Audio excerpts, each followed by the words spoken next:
ما تقولش تنزع، هنقعد اهو. تنزع انت التاني ونتيل وراه على طول. خير يا ابوي. ايه خير؟ راح ليه انت الارض فاهمني عند ولد عمك انت؟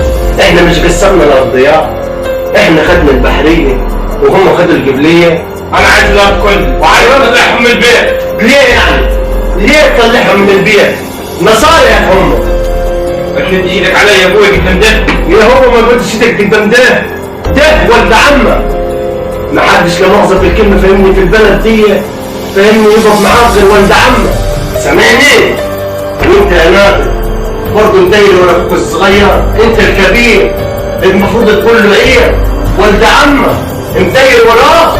هو ما غلطانش يا ابوي. ما غلطانش ازاي؟ عايز تقف على الارض بتاعت ولد عمك وعايز تاخده منه البيت بتاعه وتقول له ما غلطانش؟ ازاي ما غلطانش؟ لا ما غلطانش يا ابوي. ازاي ما غلطانش؟